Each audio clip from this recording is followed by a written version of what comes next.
Chris or Gemma, can we just do a sound check to make sure we hear okay? Well,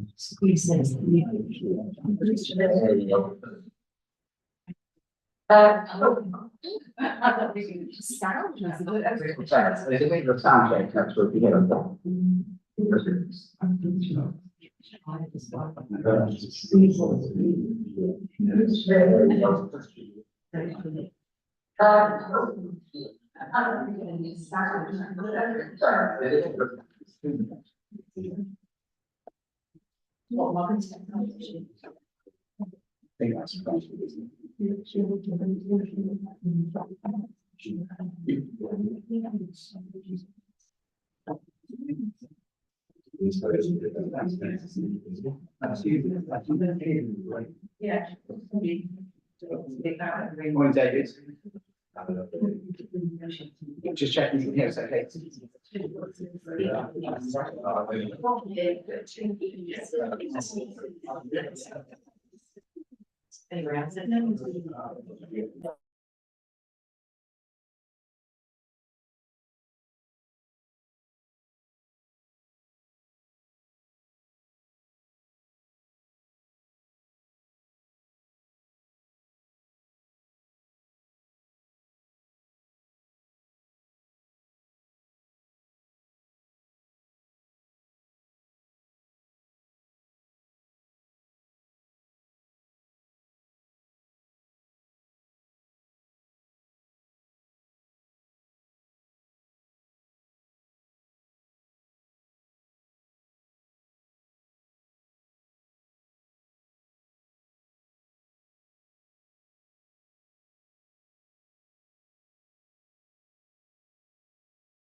I'm sure.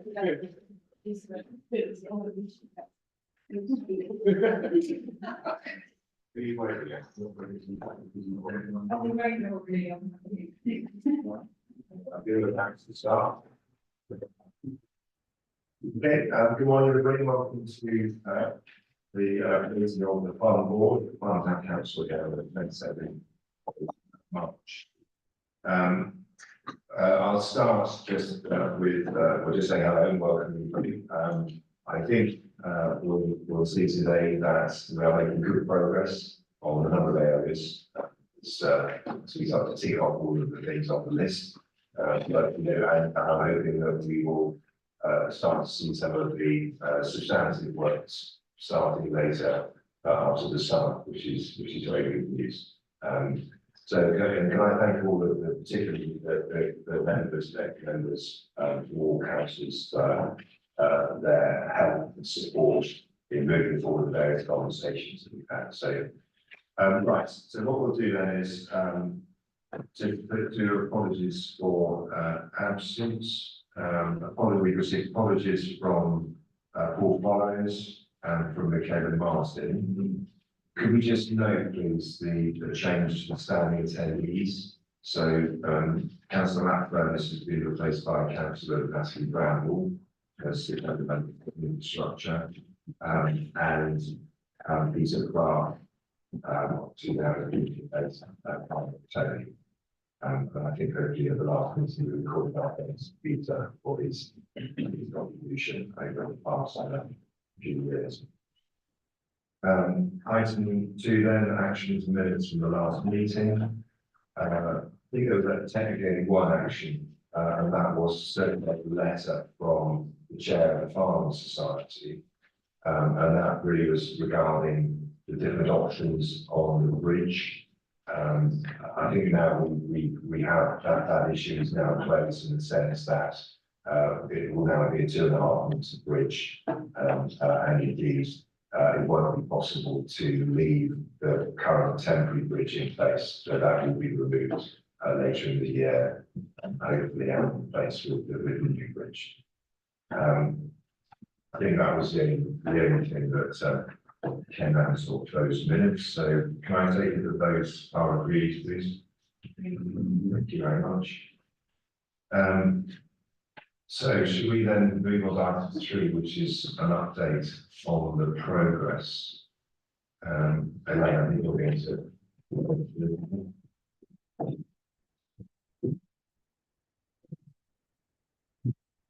Good morning, everybody. So I'd like to draw your attention first to the key successes that the Farnham Infrastructure Programme have achieved in Farnham. There's a great deal of work actually that's been happening in the background, and you've probably seen some on site as well. I highlighted it in the progress report, but I thought I'd show a slide just as a reminder of the 21-hour speed limit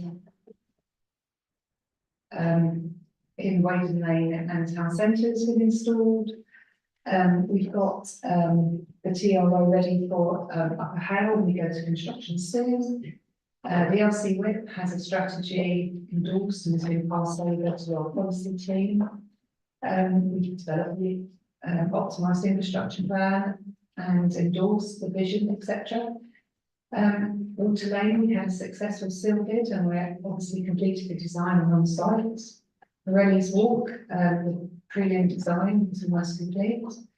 Racklesham Bridge, thanks to Tim for pushing forward, repainting the sign by Network Rail. And then the town centre scheme, we're ready now for construction. The HGV restrictions are in for Castle Street. The A31 speed management scheme has been completed. Wayfinding is completed. The A31 corridor has been approved by Treasury to go to outline business case, and the A335 classification has been completed. So a lot of work is happening in the background. So moving on to the progress report.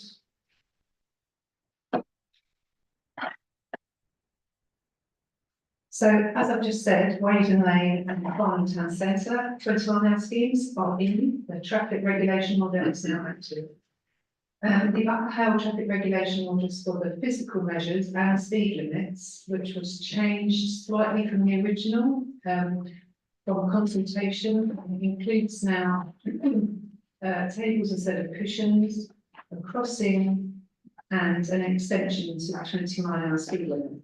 This has been reviewed and accepted by the local member, and is now with the TRO team to make an order. We will start construction in July.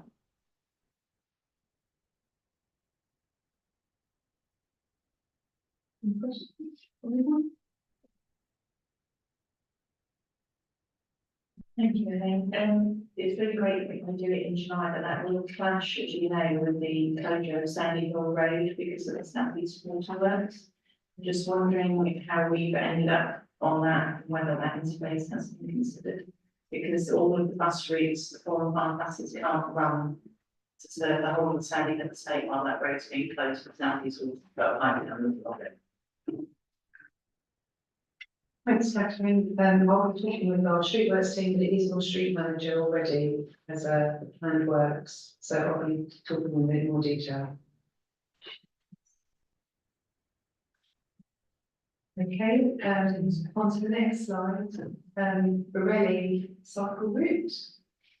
This is a riverside shared cycle pedestrian path from South Street to the Riverside car parks that forms part of the medium-term interventions and is a priority east-west link in the LC whip, which we are delivering early.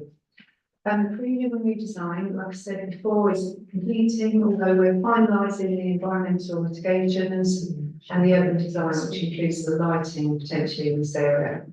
The ecological and topographical surveys are complete, and we're currently planning to review the existing tree stock. As you can see from the plan, there's a red and a blue route. So the red route will be delivered by Surrey, and the blue is the extent that will appear in the Brightwell's Crests planning application, which will be delivered as part of the bridge and making it the South Street entrance. Construction is provisionally scheduled in December this year, and it will align when works are reduced in the Christmas period in the town centre. Next slide.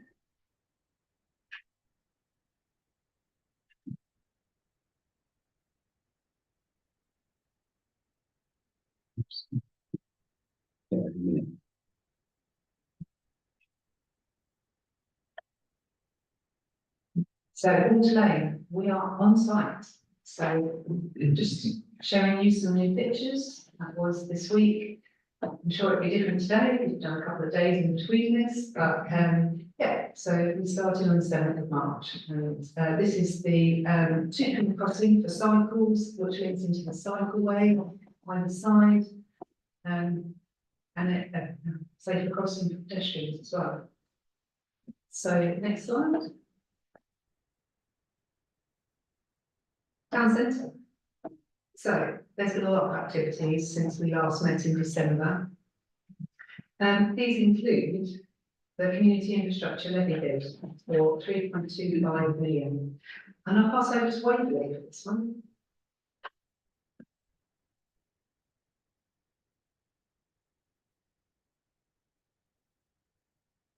Sorry about that. Yes, so yeah, I'm pleased to say that the film bid was successful, and it's been split over 2 years for payment as the project progresses. So really good news.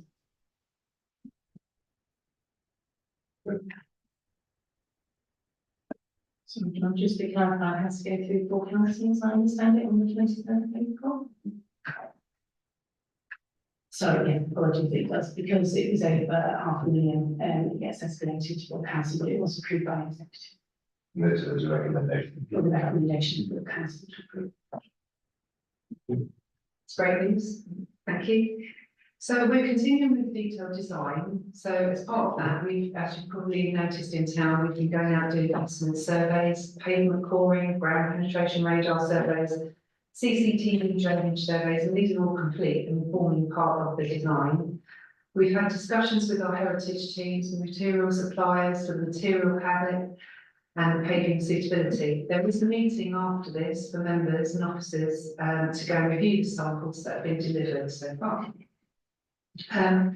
We've also been developing the phasing of the works with the contractor and our streetworks team, and engaging with stagecoach and passenger transport team to discuss mitigations for any delays of the impact to bus journey times that the scheme may present. As you can see on the slide, there was some concern raised about the proposed design of the bus stop on the borough, which potentially blocked traffic behind when boarding and lighting. Although this wasn't raised as an issue by either safety audit team, internal Surrey teams and police, as it is usual, we have reviewed the design following feedback. The design isn't suitable for a bus lay-by, as this location, as inline buses are easier for buses to pull in and out of, and there is limited space in this area. And it also aligns with Surrey's healthy streets guidance. However, we have updated the design, which includes a widened eastbound lane where cars can pass while the buses are stopped, and a single westbound lane. There's an alteration. This alteration means that loading bays on the southern side, as you can see on the diagram, have been removed, and the pavements have not been widened to the same extent as the previous design. And it's just to note that there is a risk of this design that loading could cause congestion, particularly on the southern side of the borough, and for vehicles unloading and loading, and it has been flagged as a risk. Any questions?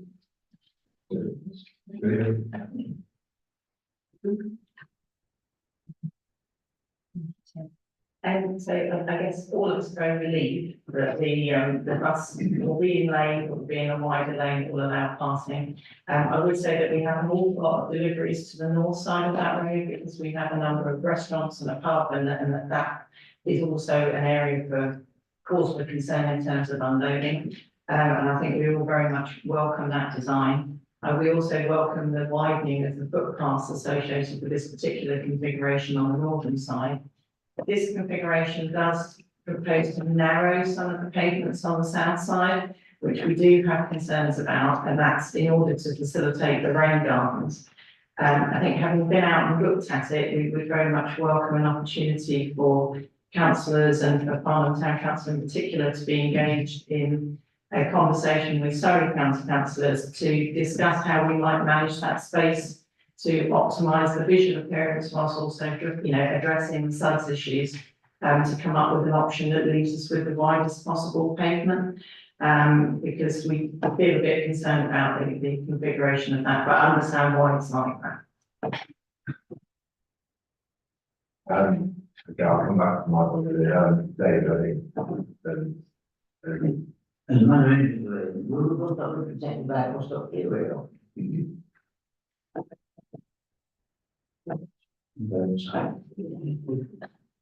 Yes, it will.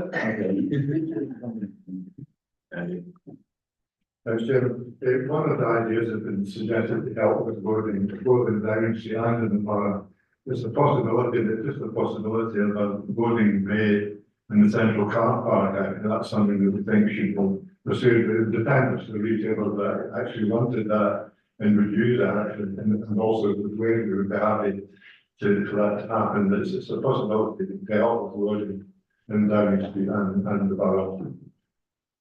Julie. Well, can I do the one I was going to ask was, are there restricted times on loading and unloading? Where you can, well, you can't really see from here, but there is actually a restricted time. I can't remember off the top of my head.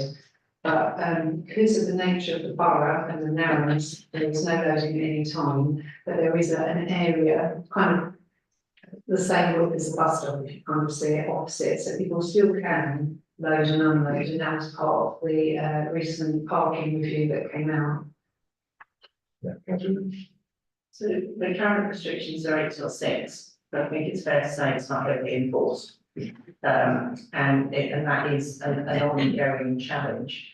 And I think that also, given that there's a hub on the Queen's Head, as you can see on that section of road, and has some pretty significant deliveries, I think that at least this does allow that to happen. But we do need to think about how we control when that happens, because at the moment there really isn't enforcement of that. I have flagged it to NSL a couple of times. Yeah, so on the basis that it is 8 till 6, then actually for the peak periods for the bus, then it shouldn't be an issue. So I think that it does come down to that rule is already in place, that it is the question of enforcement. So I don't think to that extent that we need to provide other loading or unloading arrangements. Just moving away from the borough, can we just talk a moment about Castle Street? I mean, as you know, the councillors have been keen to look to see if we could put a cycle route in between Long Garden Road, between Long Garden Road and Park Road, which is this particular design again doesn't incorporate that. I'm just wondering, Elaine, if you could explain why that is the case. So we did look at this design on the request, but however, to keep the town programme moving forward, the cycle lane can't be included at this time, but it will be considered as part of future LC works. The suggestion for the cycle lane from Castle Street from Park Road to Long Garden Wall was considered in this early phase of design, and it would require removal of parking spaces on Castle Street. For information, we already have a petition against this, but removal of any parking in Castle Street from the Residents Association there.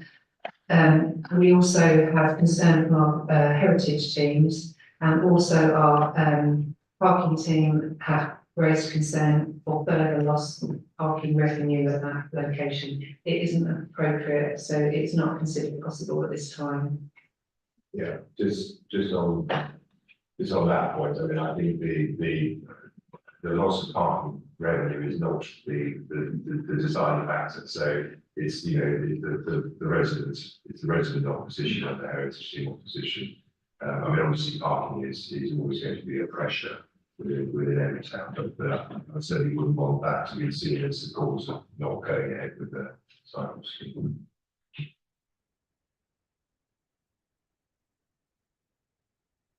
Okay, so anything else we do, otherwise should we get moving?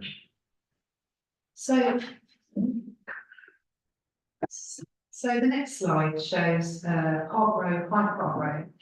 This formed part of the traffic regulation order consultation for parking, loading and bus stops.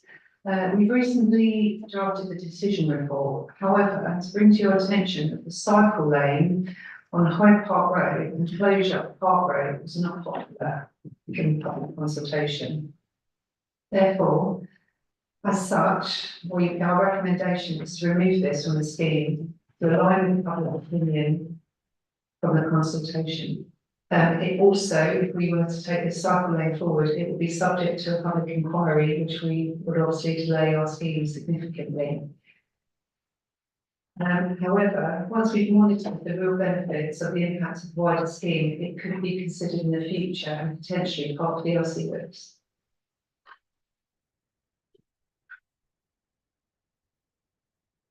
I think that it's fair to say that the councillors are very disappointed that the closure of Park Row in particular has not received support. I think that we view that as part of the critical infrastructure for walking and cycling in the town, and very much wanted to see that closed. And I think that, you know, we would like to proceed with trying to prioritise that as part of the LC Group programme as soon as the scheme is delivered. It was always going to be the last thing that was going to be done. But I mean, I think we are incredibly disappointed that the TRO has not supported that. Just to be fair, that was because there was public competition. Yes. So I think, you know, that means that there needs to be further engagement with residents to explain the benefits of it. But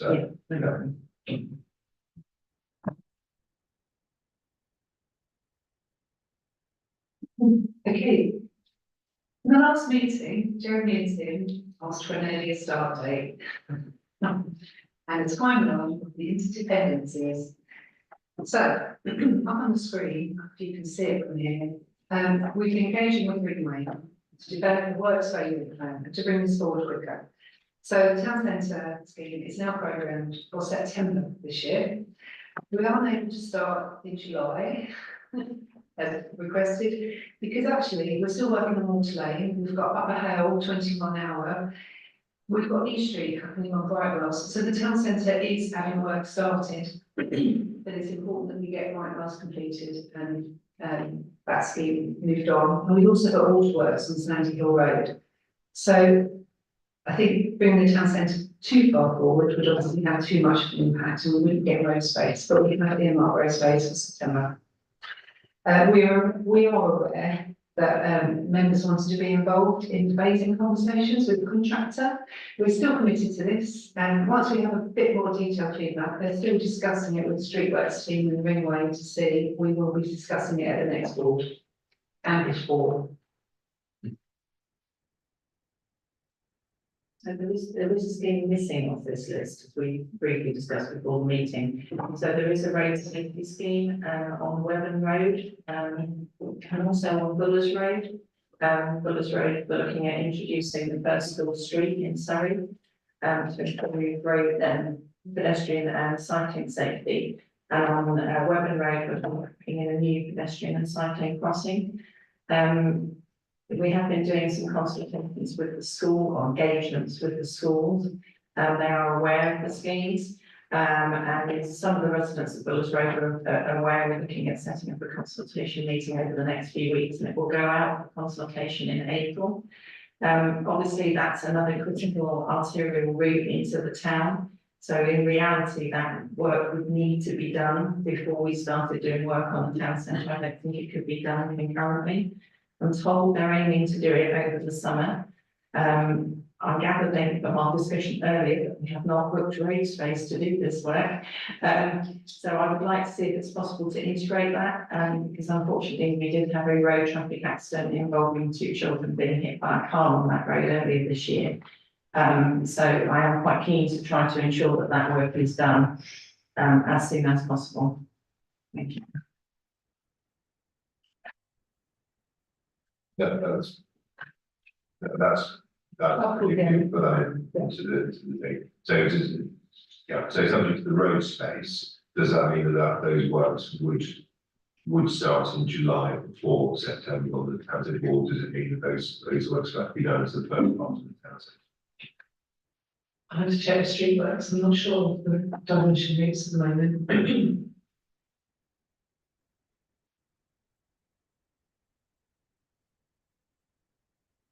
Okay, next slide. Just to kind of be clear, that's not here. These aren't the updated LC WIP plans. Unfortunately, I haven't got the updated ones. So it is being delivered by our Surrey Transport Policy team. Neil McClure isn't available today to discuss in detail. However, I'm advised that we are now in stage 2 of the feasibility design, and the design proposal has been drafted to review the final priority cycle and core walking zones and routes. The report update is being prepared to capture recent stakeholder activity or consensus reached on these priority routes. Feasibility work is aligned in the countrywide LCWIP programme development, and public consultation on schemes and options will form part of this stage. Therefore, the next stage will be to schedule a meeting with partners for project inception and report updated for completion and publishing.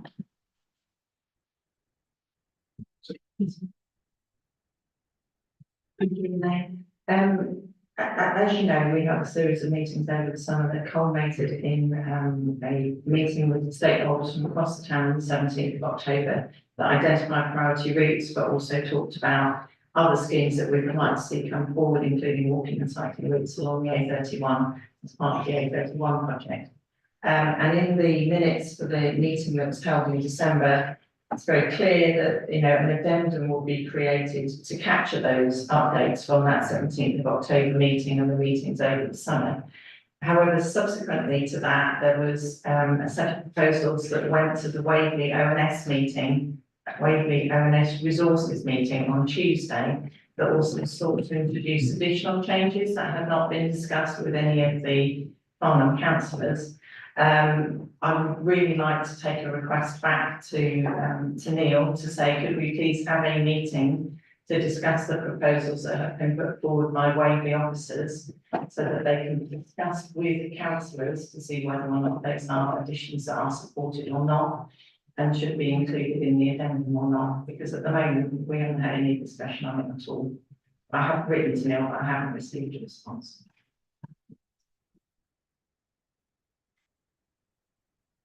Will you? So unfortunately, I wasn't at the open scrutiny meeting on Tuesday, but I know there was a very long discussion about the LCBIP, so I will get an update from my officers and liaise with Elaine on that. Thank you. And on a completely separate issue, the priority route that came out as number 1 was subject to a planning application that went to the Waverley Planning meeting last Wednesday, otherwise you just started the previous week, so 10 days ago.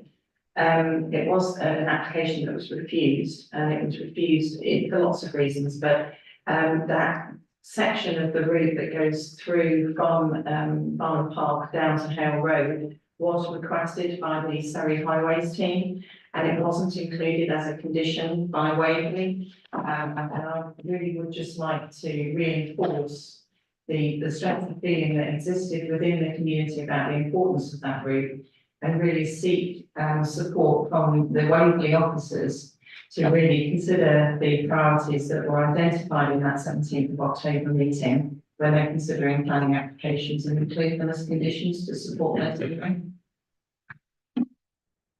Can I mean, lots of work has been done on these routes, and as Catherine says, with the public meetings that were slightly frustrating that there are now second suggestions coming in. So can I think what Catherine was asking, can you please ask Neil to arrange a meeting with all of the Waverley councillors that are, you know, I don't know whether those were Farnham councillors on the ONS or whatever, but I think we can't keep doing the various situations. So if there be a one meeting with the county councillors, borough councillors, and town councillors, we get one final version of the please. I'll feed that back to you. Okay, on to the next slide.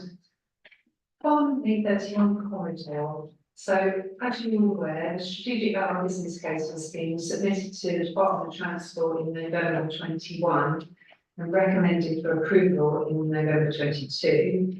Obviously, we've only just heard from Treasury that it was successful, but that means 2.5 years have passed since we developed this strategic business case for DFT. So now we're reviewing with DFT the costs, programme and the design to make sure it aligns and it's the most cost effective and the best benefits from. So that is, we are now working on those key steps which we need to progress to outline business case.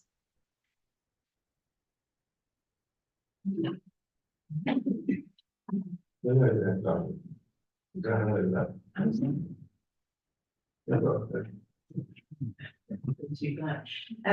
So I just wanted to clarify, does the A31 scheme include, in the work you're doing now, does that include Station Hill up to and including the station?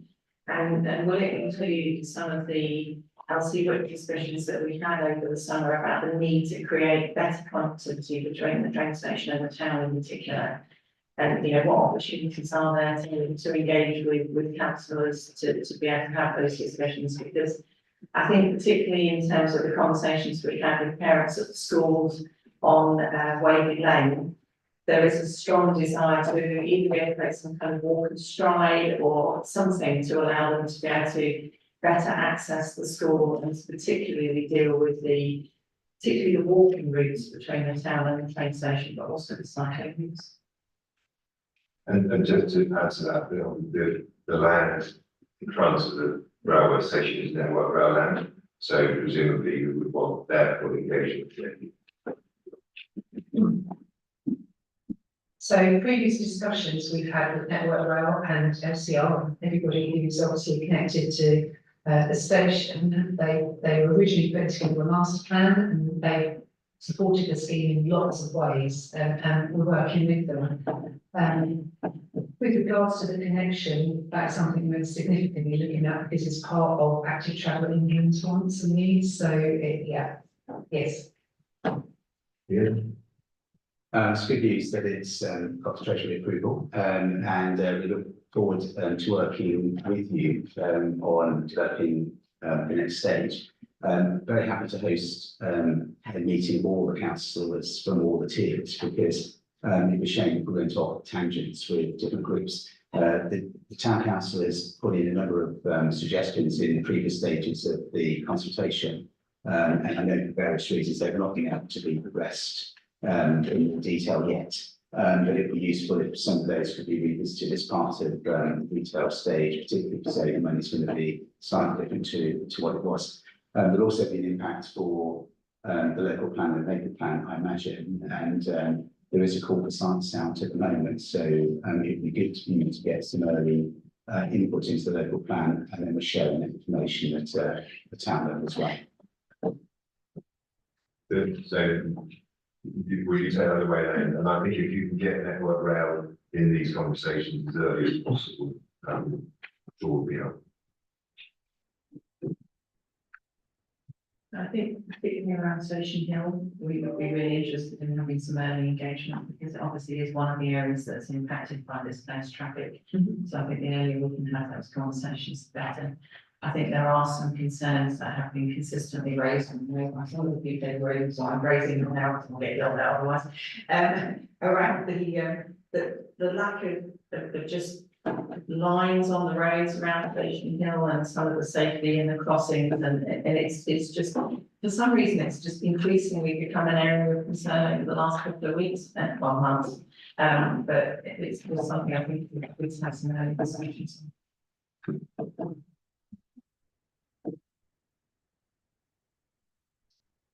So just a quick update on key milestones. The 20 mile an hour for Farnham is due to start in July. Ridge Lane is in construction. Already, as I've said before, will be in line with the town centre works, but use efficiency for the same site compound, etc. And we're constructing the Christmas quiet period for the town. The town centre. The construction work is obviously brought forward significantly to September this year.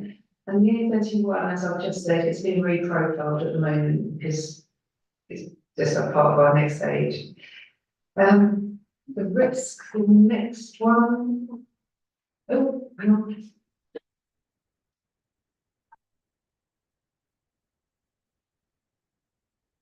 Just a couple of things I wanted to clarify on the routing of the HGVs. Coming back to that. We can go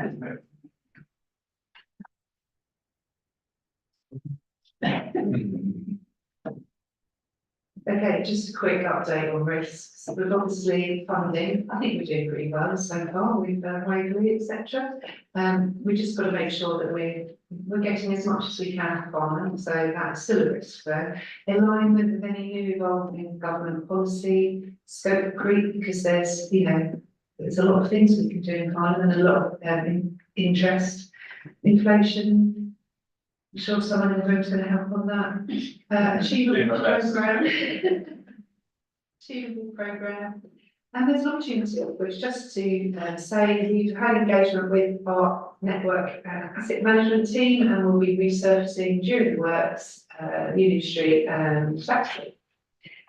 That's it. On any other business? Yeah, so just to make the point, I mean, these are all managed risks. I mean, they're obvious risks, but there's none there that are red flags.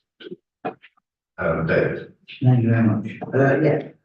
Last week, down council meeting, we were asked a question about earth policy as a result of the person asked the question, is there been nothing else? And the answer I was able to give was not just we don't get these questions in advance, but probably not as good as I'd like it to be. Could you actually tell us what is it, when all these measures are in the town centre, will it allow the revocation of the AQMA, which has been in place since the town in 2005? And are there any other implications for air quality in the health and safety environment? So as part of the seal bid, we did do a technical note on air quality, and we discussed this with the Waverley teams as well. We've obviously, in this period, there's going to be growth, there's significant growth, as you know, in certain areas, as we're bordering other counties. We've taken that into account as well in any modelling we've done. We will be reducing the air quality issues in the town centre because we'll be promoting active travel, etc. And then also we're moving towards an innovation curve. We have got electric vehicles, etc., coming in. So this is something we are still monitoring and we'll still be paying attention to throughout and after the works. So this is an air quality scheme which we are promoting. Thanks.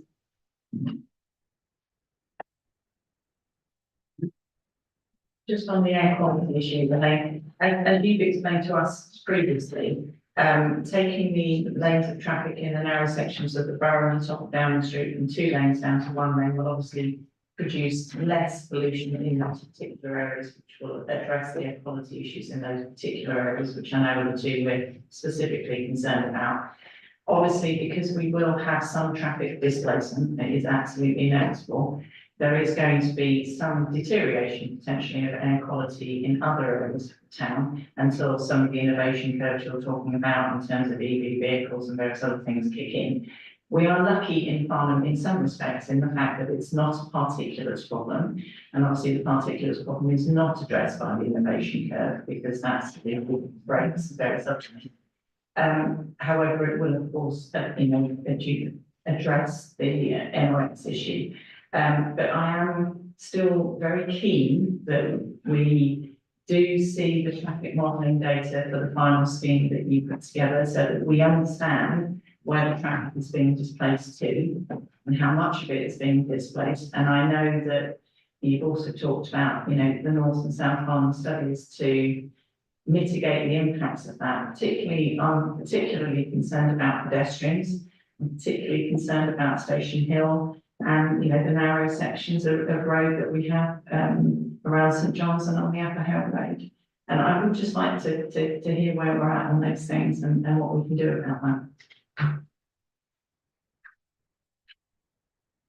So mitigation for the schemes in North and South Farnham will be studied in detail as the schemes being constructed and monitored, meaning the real impacts are known. So, but as part of post-scheme monitoring, there are some other schemes which are going ahead, which will benefit A31 being one of them, for the wider town, priority LC WIP proposals, bus pinch points, which are occurring in the town centre. We're looking at wider and how we can help with those.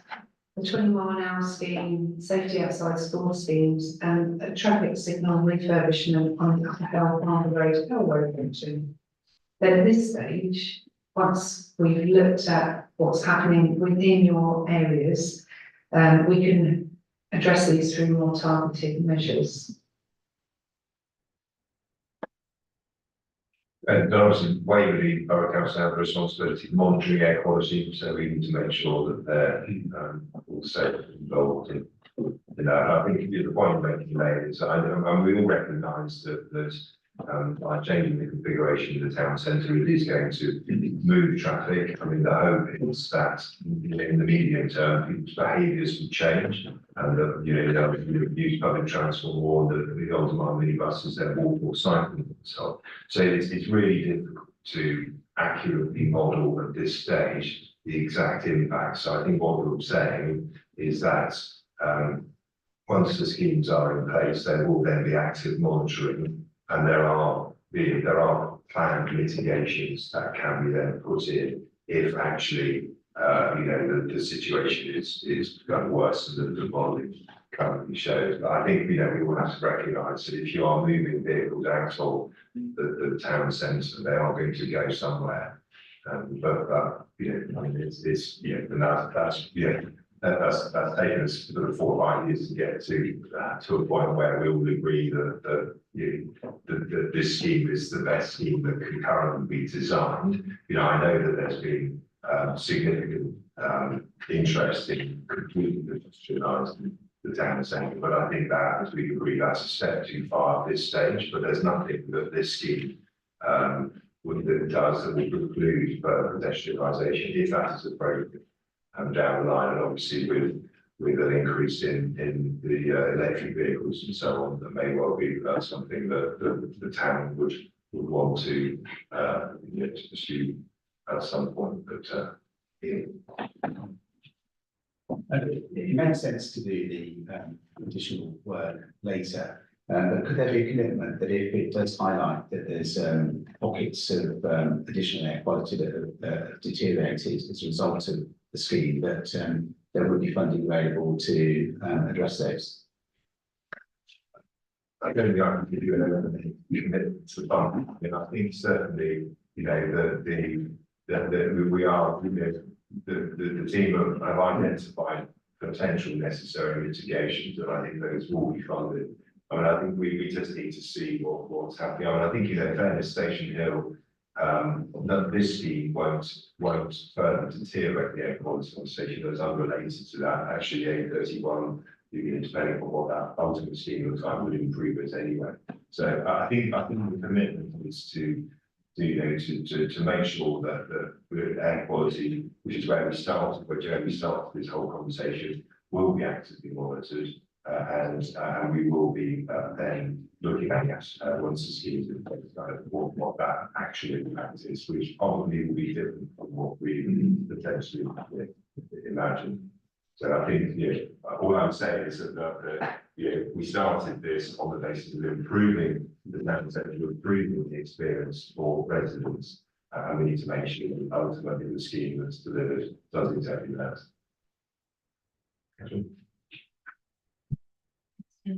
And just in terms of monitoring the impact, obviously there are some real-time traffic monitoring points around the town. Where they're located at the moment would not allow us to differentiate between the traffic coming through the town centre and the traffic coming onto the likely displacement routes.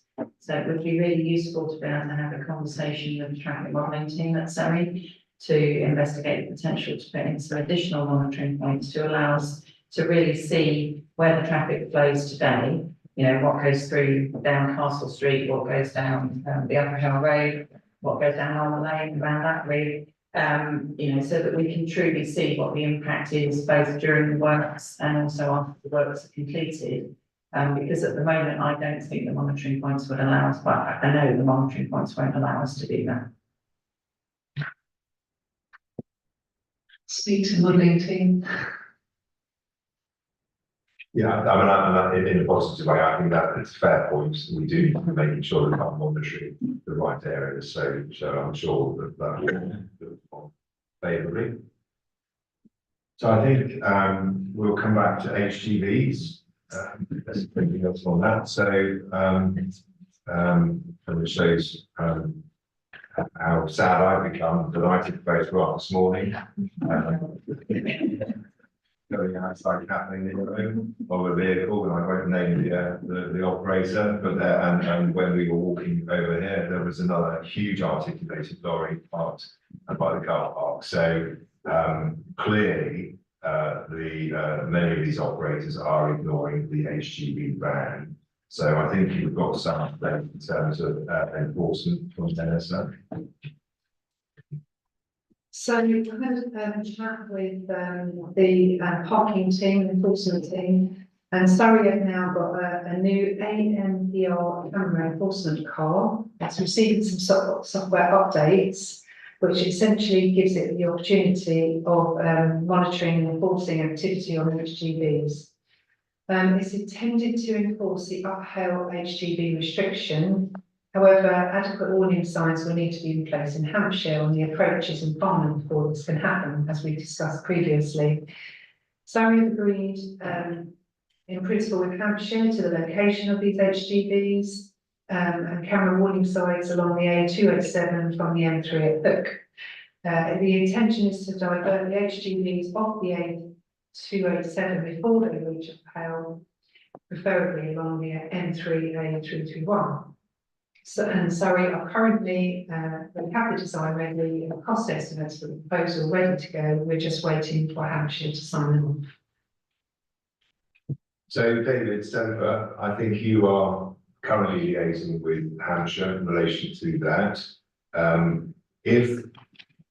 Sorry, then Carol, sorry, yes. Then Carol, can we make sure that if there are any issues or delays or the Hampshire County Council need any encouragement to get on and do the bit that they do. I have already spoken to the leader on previous occasion, and I'm very happy to do the same again, because we really need to get that signage in place as soon as possible. So if you could just let me know if there are any particular issues, then I will take that up with them. So hopefully we'll see an SL with their mobile vehicle coming very shortly. The plan is, depending on what that shows, which I think we know what it's going to show, we will then look at a permanent camera I think it needs to be, I mean, it is, you know, like you all know, I mean, these huge articulated dogs stuck at the bottom of Castle Street, swinging round, but he took me out on the pavement, but, you know, so that's why it's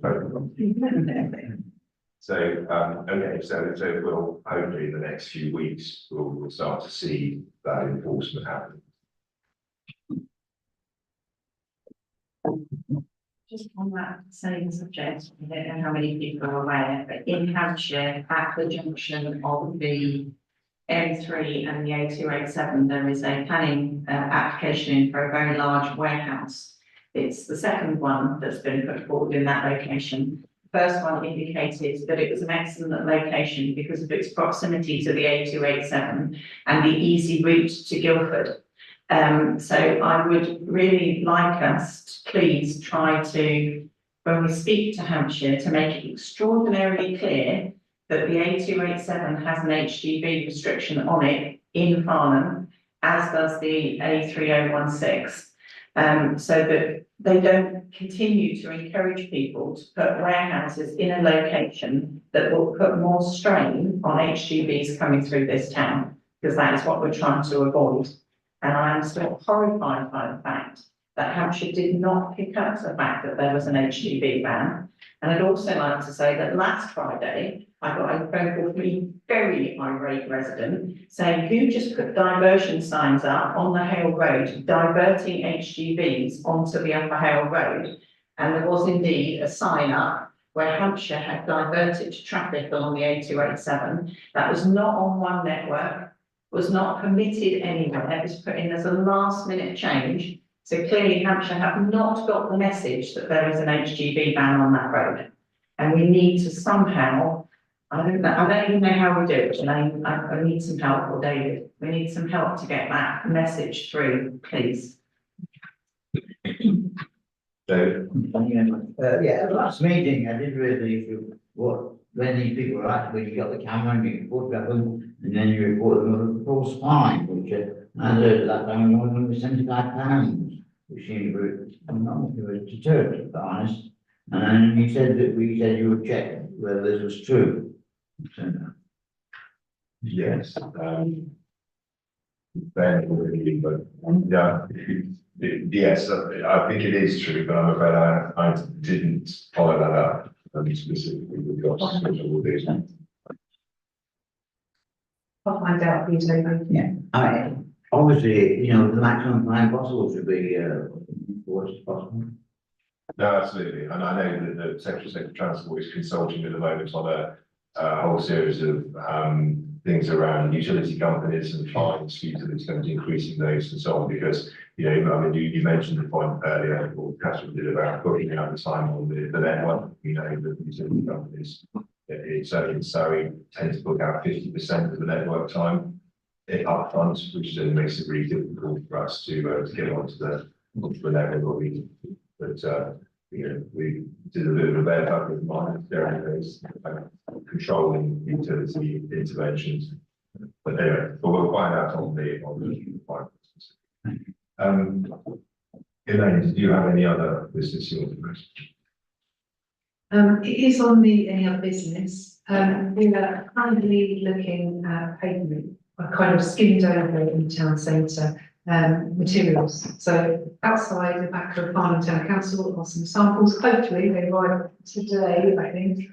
And if you could, you know, our urban designer will be available to have a chat through and any questions you have. So, you know, it's a case of we've got a few samples, we've got a few mixes, let's kind of have an initial look together, and then we can obviously formulate the colours, etc. I think nice to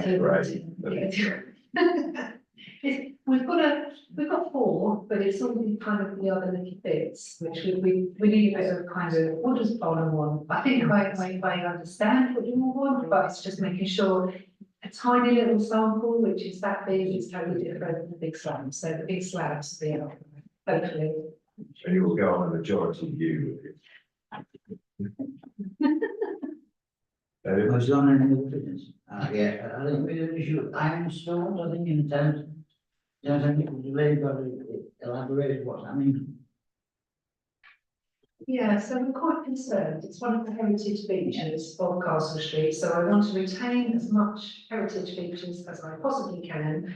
So we've been chatting with our conservation teams at Waverley and Surrey, and our maintenance teams, because as much as I'm sure you've all seen in the lay-by and taxi bays, there's a load of ironstone, they're turned up, they're looking messy, and obviously as cars go over them, they kind of pop out. So we're looking at kind of layout. We've got some ideas which kind of are in the areas which aren't so trafficked, so around the planting areas, under the bike stand, areas which still give that lovely aesthetics but doesn't sort of cause us a maintenance problem in the future. So we have got some designs and I'm happy to send them out and we can discuss them further. I mean, at the moment, we're just, this is a nice idea of our open designs. So yeah, I'm quite open to any sort of ideas, but non-trafficked areas, I would say, because they're slippery for people and they turn out with cars. So it's quite difficult to kind of place them in nice areas. But I think, you know, a nice palette and a well placed would be good.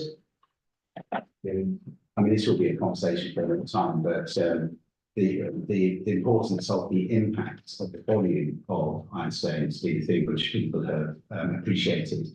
And if there's just a few around a tree, they won't have quite the same impact. So they can actually be put into material that keep them secure and not just sand going forward. So that if we can look at how we can retain the character of Castle Street as well as make changes, then that's what they've meant to be saying so far. Nothing set in stone. Anything else? Yeah. Well, I just wanted to start by saying a massive thank you to Elaine, because it's a huge amount of work, and I really do appreciate that people in Farnham and those of us who represent people in Farnham are demanding customers, and you have really bent over backwards to help solve all the many problems that have come your way, and I really wanted to, rather everyone, thank you for that. I just want to make a very quick observation. I became the parliamentary candidate for Farnham in 2002, and this town was absolutely convulsed with controversy over the East Street development, that it was called then. It completely determined the outcome of the Waverley elections that then happened, and there was incredible divisions throughout the town. And if you look at the transformation since then, Brightwell is now open. I think it's looking fantastic. I know there's more to go, but I think that the people who were worried about that original development, whom I was one, actually, I think to walk around there, I think you can come away feeling really proud that even though it was a very painful journey, it's going to be something that is terrific for the town.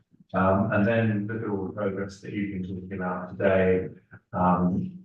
Look, it's taken 2 decades, but that is a very short amount of time for Farnham. So I think everyone should feel very proud that it's happened a lot more quickly than it might have. And the last thing I wanted to say is I think there are really 2 magic ingredients in this. The first is the willingness of all the political parties to work together for the best interests of Farnham, and all the layers of local government to work together, including the town council and Waverley. And that's, I think, been really important. And I think the second magic ingredient has actually been Tim's leadership, because he has been very consensual and really willing to listen and take on board everyone's concerns at every stage, and put the full weight of Surrey in terms of getting behind it and making it happen. And I just wanted to put that on record, but also to say that, come September, and I'll take September, it's a small delay, given the longer delays we've had, there is going to be a lot of disruption. And I think we need to remember our job as leaders is to keep people in Farnham focused on the big prize here, because there will be lots of frustration at short-term traffic delays and other sort of, things that make life frustrating, but at the end of this is going to be a totally and utterly transformed town. So I think it's really exciting and, tremendously good year ahead.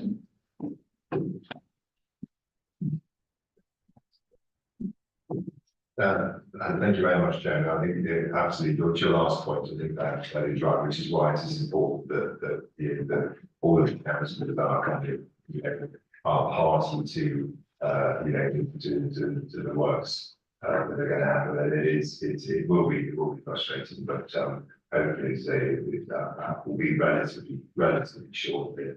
And can I thank you for, I think it was 5 years ago, I was distracted some of it, but that meeting that we had, you called on around air pollution, and that kickstarted this whole process. I do feel that, where we are now in March 2024, we have made considerable progress. We've got a plan, broadly speaking, that is supported across the town, and Elaine is now going to, with her team, deliver it. So I think unless there's anything else, yes, Karen? Thanks for all saying thank you to each other. I'd like to thank Tim and Jeremy on behalf of the Farnham councillors generally across all 3 tiers for their commitment to the scheme. Compromise is never easy. We don't live in the world of Harry Potter, and we can't increase the space between the buildings as much as we'd like to, because that would solve an awful lot of problems. I can guarantee nobody's getting 100% of what they want. I know Jeremy desperately wants to pedestrianise the borough. We're not there yet, but we understand the commitment. I think there's a number of us sitting around this table that are also looking for compromise in terms of the traffic has to go somewhere, either onto walking or cycling or public transport, and I know that compromise is hard. I know nobody is getting 100% of what they want. And it is, as you rightly pointed out, going to be a bumpy road getting us from where we are now to where we're going to end up. But I do think that we all need to recognise it is a compromise, and that, we're not going to create a miracle, and the team have worked incredibly hard. I know I've given Elaine a really hard time, and times when Elaine probably really hates me, but she's taken it in good spirit 99% of the time.